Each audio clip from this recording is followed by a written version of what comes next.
A Henrico firefighter faces a judge on child pornography charges.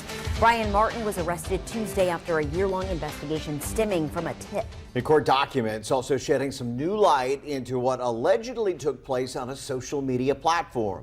On your side at 6, Desiree Montilla shares what she's been learning about the case.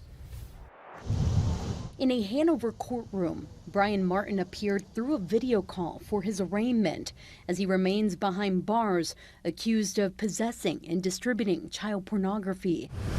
The investigation started last July when deputies got a cyber tip from the Internet Crimes Against Children Task Force. Court documents state an investigator was assigned to the tip from Snapchat.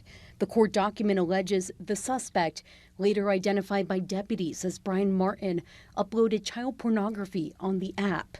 An investigator also alleges they saw a chat between Martin and another user in which several images of child pornography were sent and received between both accounts. The Henrico Fire Department tells us Martin is a firefighter and is now suspended without pay. It's unfortunate anytime somebody who is in public safety and a trusted member of the community ends up in a situation like this, because I think it makes it that much bigger and a much larger story. And but the reality is, to us, it doesn't matter who they are or who you are.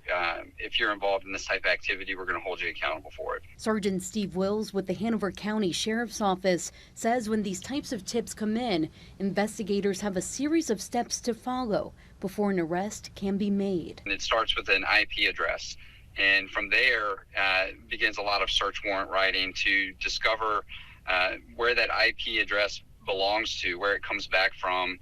And then we hopefully discover an owner of that internet provider. But Sergeant Wills says this process could still take time. The real challenging part is you write a search warrant, you send it to these companies, and sometimes it takes a while for that information to come back. It could be a month, it could be a couple of months. So a lot of times, it's just a waiting game. Over the years, the Sheriff's Office says they've seen the number of cyber tips reported double and encourages people who see something to speak up. If you come across something concerning like that, we need to know about it, or we want people to come tell us about it so we can actively investigate it. A judge set a status hearing for Martin on July 29th. Then in September, he will come back to court for a preliminary hearing. Desiree Montilla, 12 on your side.